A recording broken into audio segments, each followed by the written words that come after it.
Forever living company के अंदर आके पछता रहा हूँ। काम की समझ नहीं आ रही। 3 से 5 मंथ हो गए हैं, काम कर रहा हूँ, रिजल्ट्स नहीं आ रहे। अपलाइन सपोर्ट नहीं कर रहा। जो अपलाइन सिस्टम प्रोवाइड कर रहा है उसकी समझ नहीं आ रही है।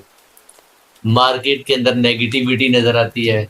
यूट्यूब पे लोग नेगेटिव रिव्यूज दे रहे हैं, मगर उसके साथ साथ हमारे ही ग्रुप के अंदर लोग पैसा भी कमा रहे हैं। लोग कार्पलाइन लेवल भी अचीव कर रहे हैं, ग्लोबल रैलीज भी अचीव हो रही हैं, ईगल मैनेजर्स भी बन रहे हैं। उसी के साथ साथ यूएई के अंदर पाकिस्तानी नंबर 1 बिजनेस बिल्डर्स भी बन रहे हैं। समझ नहीं आ रही कि चल क्या रहा है। अगर आप सबके साथ ये सिचुएशन हो रही है, अगर आपके साथ ये सिचुएशन हो रही है, तो ये वीडियो स्पेसिफिकली आपके लिए। एक्चुअली इस वीडियो को बनाने का मकसद ये था कि मेरे से बहुत से लोग मेरी एक वीडियो थी जो मैंने बताया था कि फॉरएवर लिविंग का बिजनेस हराम है या हलाल है। इस मौजू के ऊपर मैंने अपनी एक रिसर्च शो की थी। मैंने कोई फतवा नहीं दिया था, ना ही मैं मुफ्ती हूँ ऐसा कुछ। मैंने मुफ्तियाने कराम के फतवे जो उन्होंने दिए हुए थे उनको सुना था, और अपना नॉलेज और अपने रिसर्च की बेस के ऊपर एक रिसर्च पेश की थी, एक मेरा नज़रिया पेश किया था, जो कि किसी की नज़र में गलत या ठीक हो सकता है। मगर आपका काम एज अ नॉलेज सीकर ये होना चाहिए कि हर एक मामले को अगर आपने एक फैसला लेना है तो उसको हर पहलू से देखो, ना कि सिर्फ किसी की भी सुनी सुनाई बात या बगैर रिसर्च के कोई भी बात को आप फॉलो करो, तो आप अपना प्रेजेंट में या पास्ट या फ्यूचर के अंदर कोई नुकसान कर लो। मगर उस वीडियो के कमेंट्स के अंदर मुझे कुछ ऐसे क्वेश्चंस आए कि बहुत से लोग ये पूछ रहे थे कि मैं इस बिजनेस को क्विट करना चाहता हूं, मैं टर्मिनेट करना चाहता हूं, या मैं अपनी मनी बैक गारंटी लेना चाहता हूं, तो मैं कैसे ले सकता हूं। इस मौजू के ऊपर भी मैं आऊंगा। मगर उससे पहले मैं ये थोड़ा बात करना चाहता हूं कि इस चीज की नौबत क्यों आती है, क्यों किसी को फॉरएवर के बिजनेस के अंदर मनी बैक गारंटी की जरूरत पड़ती है, या वो टर्मिनेशन का सोचता है। क्या इसके अंदर फॉरएवर का कोई कसूर होता है? क्या इसके अंदर आपका अपना कोई कसूर होता है, या इसके अंदर आपके अपलाइन का या आपकी टीम का कोई कसूर होता है? इसके ऊपर थोड़ी सी बात करते हैं, और इससे आप निकल कैसे सकते हो, ऐसी सिचुएशन ना आए, इसके लिए आप अपनी लाइफ में क्या कर सकते हो। और देन फिर मैं जो है ना फर्दर इसके बारे में बताता हूँ कि ये अगर आपने टर्मिनेशन वगैरह करनी है तो वो कैसे हो सकती हैं। It's possible. ओके। एक्चुअली मैंने जब वो वीडियो बनाई थी उसके अंदर मैंने एक शो किया था। एक चीज़ मैंने बताई थी कि जो एक मिथ है ये पाई जाती है कि नेटवर्क मार्केटिंग वाले या फॉरएवर लिविंग वाले लोगों का ब्रेन वॉश कर देते हैं, जिसकी वजह से वो पागल बन जाते हैं। तो मैंने उसके रिजल्ट में ये कहा था कि जब आपको company 30 days money back guarantee दे रही है तो ब्रेन वॉशिंग वाला तो कॉन्सेप्ट ही खत्म हो जाता है। तो आपको 30 डेज की मनी बैक गारंटी मिली हुई है, तो ब्रेन वॉशिंग क्या, आप पैसे वापस कर, प्रोडक्ट वापस करके पैसे ले लो। मगर इस चीज को पहले समझ लो कि प्रोडक्ट वापस करके पैसे लेना है 30 डेज के अंदर जो गारंटी है, इसको प्रॉपरली अगर फॉलो करोगे तो ही मिलेगी। अगर इसकी टर्म्स एंड कंडीशन फॉलो नहीं की होगी तो नहीं मिलेगी, राइट? ओके। बहरहाल सबसे पहले ये देखते हैं कि सिचुएशन आती क्यों है। आमतौर पे पाकिस्तानी मार्केट के अंदर जितनी भी टीम्स काम कर रही हैं, इवन मैं खुद पाकिस्तानी मार्केट के अंदर बिजनेस करता हूं, मगर मेरा ज्यादा बिजनेस बाहर की मार्केट में होता है। बट मैं खुद पाकिस्तानी हूं, मैं पाकिस्तान में रह के इस बिजनेस को पिछले 4 साल से कर रहा हूं। होता क्या है, पाकिस्तानी मार्केट के अंदर जो टारगेटेड ऑडियंस होती है ना इस बिजनेस को अंडरस्टैंड करवाने के लिए या आगे मार्केट करने के लिए, वो होती हैं हाउसवाइफ्स, फीमेल्स, स्टूडेंट्स। मेजर कैटेगरी ये 3 की होती है। कोई एक चौथी कैटेगरी में बहुत, मतलब वेरी लो परसेंटेज होती है जॉब सीकर मेल्स हजरात की, जो कि 30 या 35 प्लस होते हैं। इनकी अमाउंट बहुत कम होती है। ज्यादातर जो ऑडियंस होती है वो 18 से लेके 29-30 तक की होती है। अच्छा, अब ये लोग लाइफ के अंदर इमेच्योर माइंडसेट रखते होते हैं, इन्होंने अभी कोई बड़े फैसले नहीं किए होते। कुछ परसेंटेज होती है, तो आप कह लो कि 10% लोग 90% में से, खासतौर पे पाकिस्तान में, जो कि सॉलिड माइंडसेट रखते हैं इस एज के अंदर, 20, 23, 24 के अंदर, या 17 से 25 तक। तो ना, और मेजोरिटी तबका ऐसा होता है जिन्होंने कभी बिजनेस नहीं किया हुआ, इनको किसी किस्म की बिजनेस अंडरस्टैंडिंग नहीं होती, और इनके प्रॉब्लम्स ये होते हैं कि ये बहुत जल्दी चीज़ों की को मैनिपुलेट करना शुरू कर देते हैं, इमेजिनेशन इनकी बहुत स्ट्रॉन्ग होती है, इमोशनली जल्दी रिट्रैक्ट हो सकते हैं। और दूसरा प्रॉब्लम ये है कि इन्हीं लोगों के ऊपर ज़्यादा सोशल प्रेशर होता है कि ये इनकम जनरेट करें। अगर एक स्टूडेंट है तो वो अपनी फीस के लिए इनकम जनरेट करना चाह रहा होता है। अगर एक ऑलरेडी डन विद स्टूडेंट, मतलब उसने अपनी डिग्री कर ली है, तो जॉब सीकिंग के लिए इधर पाँव हाथ पाँव मार रहा होता है, तो उनको फॉरएवर लिविंग या नेटवर्क मार्केटिंग की कंपनीज के लोग अप्रोच करते हैं। तो वो उनके पास टाइम होता है और उनको उनकी जरूरत होती है, तो इस तरह से मिल जाते हैं। बट होता यह है कि आमतौर पे जब एक बिजनेस मॉडल को समझाया जाता है नेटवर्क मार्केटिंग के अंदर, आप अगर फॉरएवर की भी बात करें, तो आपको पॉजिटिव पहलू दिखाए जाते हैं। पॉजिटिव पहलू दिखा के आपको एक बिजनेस अपॉर्चुनिटी दी जाती है, जिसकी वजह से आप जॉब माइंडसेट के साथ, ये एक्चुअल मेन पॉइंट ये है, व्यूअर जो है वो जॉब माइंडसेट से देख रहा है, प्रेजेंटर जो है वो बिजनेस माइंडसेट से प्रेजेंट कर रहा है। ठीक है, जॉब माइंडसेट के साथ बिजनेस माइंडसेट को जब तुम मिलाने की कोशिश करते हो तो एक्सपेक्टेशंस हाई हो जाती हैं जॉब माइंडसेट की। Why? Business mindset, entrepreneur mindset ये सोच के प्रेजेंट कर रहा होता है कि अगर तुम ये हासिल कर लेते हो तो तुम्हारी लाइफ के अंदर ये पॉसिबिलिटीज हैं। जॉब माइंडसेट ये चीज इस माइंडसेट से मीटिंग्स को, ट्रेनिंग्स को ले रहा होता है कि अगर मैं ये ट्रेनिंग्स कंप्लीट कर लेता हूं और मैं जैसे ज्वाइन कर लेता हूं तो ये सारे पैसे मेरे पास आ जाएंगे। पॉसिबिलिटी होने में और पैसे की आने की गारंटी होने में बहुत बड़ा फर्क होता है।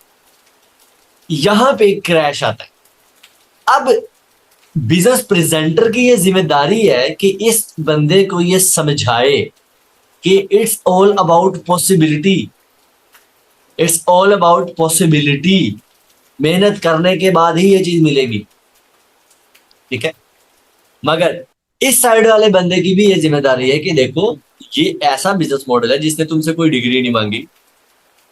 इस बिजनेस मॉडल ने तुम्हारे से कोई तुम्हारी एजुकेशनल बैकग्राउंड नहीं पूछा। तुम्हारे पास सिर्फ मोबाइल हो, तुम बस 18+ हो, तुम्हें सिर्फ काम करने का जज्बा हो तो तुम काम कर सकते हो। It's simple like that. अगर आपके पास कोई प्रॉब्लम है, आपको कह लो कि आपको प्यास लगी हुई है, तो आप पानी खरीद के पीते हो ना। Same as it is network marketing को आप इस कंसेप्ट में ले सकते हो कि तुम्हारे पास पैसे कमाने का कोई जरिया नहीं है, तुम्हें कोई जरिया चाहिए तो जरिया खरीद लो। ठीक है, जरिया खरीदना होता है, पैसा बनता हुआ नहीं खरीदना होता। जरिया खरीद लिया, आप उस जरिए को यूज करना है। आप गाड़ी लेके उसको खड़ी कर दोगे, वो उसको जंग लग जाएगा। जब तक उसको रोजाना यूज नहीं करोगे तो उसका फायदा नहीं है। So that's the actual concept कि जो ज्वाइनर है उसका माइंडसेट क्लियर होना चाहिए, और जो ज्वाइन करवा रहा है उसका दिल और दिमाग जो है ना वो सही होना चाहिए, उसकी नीयत सही होनी चाहिए। तो फिर जाके एक जो साइकोलॉजी मीट कर सकती है और फिर हम इसके अंदर परसू कर सकते हैं। दूसरी बात, अगर आप चाहते हो कि आप ऐसी सिचुएशन में ना आए, आप एक सक्सेसफुल नेटवर्कर बन सकें या अपने इस बिजनेस को ग्रो कर सकें, तो सिंपल फंडा है, जिस भी टीम के साथ ज्वाइन कर रहे हो, जिस भी अपलाइन के साथ ज्वाइन कर रहे हो, उसका कोई ना कोई सिस्टम होगा।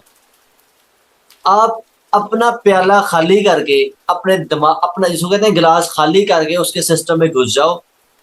100% उसके सिस्टम को ओबे करो, उसके सिस्टम को अंडरस्टैंड करो, उसको रियलाइज करो, उसकी साइकोलॉजी समझो। नहीं समझ आ रही, अपलाइन का सर खाओ, उससे पूछो कि ये ऐसा इधर क्यों हो रहा है, ये ऐसे क्यों कर रहे हैं, हम इसको ऐसे क्यों नहीं कर सकते। ये तुम्हारा काम है। मगर सिस्टम के कंट्राडिक्ट जाके अपनी मर्जी करोगे तो तुमने देखो, तुम्हारा पास्ट कोई बिजनेसमैन नहीं है, तुमने कभी कोई एंटरप्रेन्योरशिप नहीं की, तुमने कोई कंपनियां रन करके सक्सेसफुल नहीं कर ली हुई, तुम्हें कुछ नहीं पता बिजनेस का, तुम्हें कुछ नहीं पता कस्टमर साइकोलॉजी का, तुम्हें कुछ नहीं पता कि किस तरह प्रेजेंट करते हैं, क्लोज करते हैं या व्हाट्सएवर, कुछ भी नहीं पता। तुम एक स्टूडेंट हो या एक जॉब बैकग्राउंड से आए हो, तो तुम्हें तो सिर्फ अपना टाइम देना आता है। तुम्हें ये तो आता ही नहीं है कि कोई चीज बेचते कैसे हैं, या कोई प्रोजेक्ट कैसे बेचते हैं, या प्रेजेंट कैसे करते हैं, क्लोज कैसे करते हैं, फॉलो अप, कुछ भी नहीं आता ना। तो ओनली कंसर्न इज मेरी ये कि अपना माइंडसेट पहले क्लियर करो कि काम करने से पैसे आएंगे। दूसरा, काम किस चीज पे करना है, जो सिस्टम आपको मिल रहा है उस सिस्टम पे काम करना है, मेहनत करके कंसिस्टेंसी के साथ। ये दो चीजें मिल गई। तीसरी चीज होती है लाइफ में डिसिप्लिन लेके आओ। जो सिस्टम है ना बना हुआ, उसका कोई ना कोई एक डिसिप्लिन होता है, उसके कुछ ना कुछ terms and condition and rules होते हैं जो कि आपने फॉलो करना है। आप अपने लाइफ में एक डिसिप्लिन लेके आ जाओ, उस सिस्टम के अकॉर्डिंगली अपने काम को लेके। मैं आपको गारंटी दे रहा हूं, इस फॉर्मूले के ऊपर 3 से 6 माह आप अपने मेहनत करके देखो, आप अपनी डिजायर्ड इनकम को अचीव करना शुरू कर दोगे। और उसके बाद ये चीज आपके लिए इजी सीन हो जाएगा, because with the power of AI and technology systems improve से इंप्रूव होते जा रहे हैं। हमारी टीम में हम जो सिस्टम प्रोवाइड करते हैं लाइक 24/7 ऑटोमेटेड है। It's way beyond. पाकिस्तान में और भी बहुत सी टीम्स हैं, मुझे नहीं पता दूसरी टीम्स क्या सिस्टम्स देती हैं, मगर हमारी टीम का जो सिस्टम है मैं उसकी बात कर रहा हूँ। मैं उसकी प्रोग्रेस और इम्प्रूवमेंट की बेसिस के ऊपर ये चीज मैं जरूर आपको कहूंगा कि अगर आज किसी टीम का सिस्टम आपको समझ नहीं आ रहा, तो पॉसिबिलिटी है कि उसके अंदर कुछ ऐसे एडवांस माइंडसेट के लोग आ जाएं कि आज से 6 माह बाद वो सिस्टम आज जो 0 प्रोडक्टिविटी दे रहा है वो कल को 10,000% प्रोडक्टिविटी देना शुरू कर दे। इट्स पॉसिबल, बिकॉज टेक्नोलॉजी और automation is way powerful nowadays और बहुत स्पीड से ग्रो कर रही है। So that's the actual agenda. अगर आप ये तीनों चीजें करते हो, मेहनत कंसिस्टेंसी के साथ, अल्लाह पे बिलीव करके, माइंडसेट ठीक करके, अच्छी नीयत के साथ काम करो, then this industry will be very amazing for you. Now let's talk about कि अगर आपने अपना मनी बैक गारंटी की तरफ या टर्मिनेशन की तरफ जाना है तो उसकी terms and condition soon low. Dubai market के अंदर, यूएई के अंदर, क्योंकि ज्यादातर पाकिस्तानी का बिजनेस यूएई से शुरू होता है, वहां पे अगर आप अपना मनी बैक गारंटी के लिए जाना चाहते हो तो फर्स्ट ऑफ ऑल आपको आपके प्रोडक्ट्स जो हैं वो दुबई के अंदर होने चाहिए। दूसरी कंडीशन, आपका जो ऑर्डर है उसको 30 दिन से ज्यादा टाइम ना गुजरा हो ऑर्डर लगे होने को।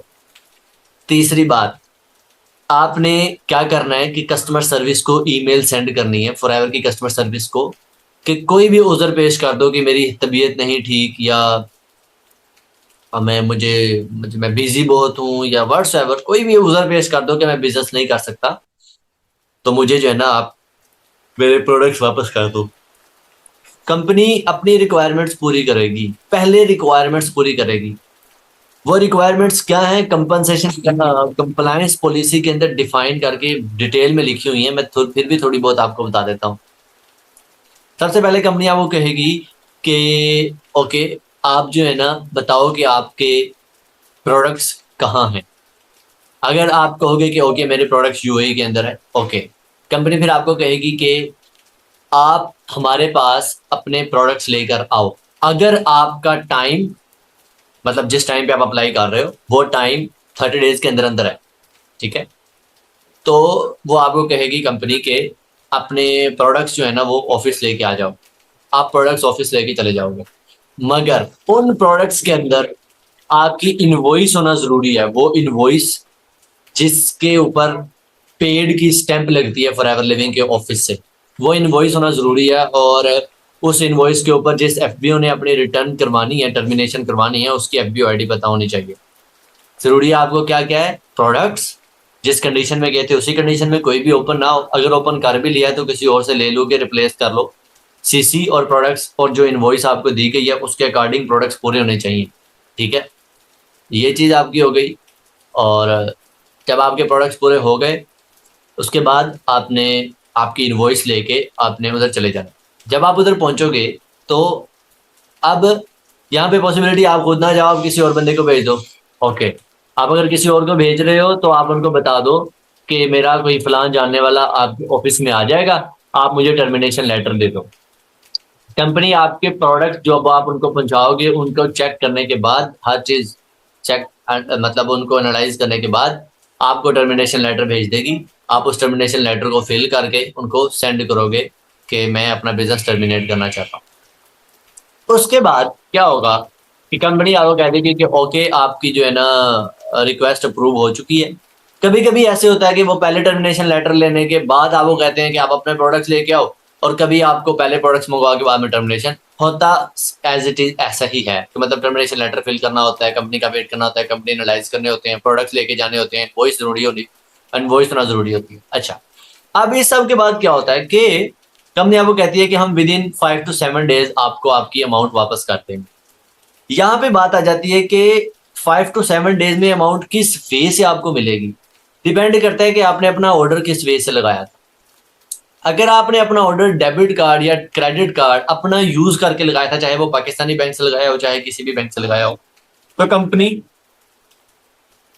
उसी ही बैंक अकाउंट के अंदर अमाउंट को वापस भेज देती है।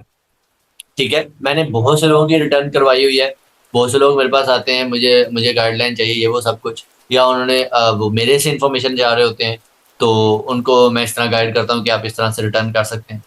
तो मैं गारंटी से कहता हूँ कि अमाउंट वापस आ जाती है। बट अगर आपने ऑनलाइन ऑर्डर नहीं लगाया, आपने कैश के थ्रू पेमेंट की हुई है, तो वो ज़्यादा बेनिफिशियल रहता है कि आप किसी भी इंसान को भेजो, उसके पास सिर्फ आपका, अगर एज एन एफपीओ आपका आईडी कार्ड होना चाहिए।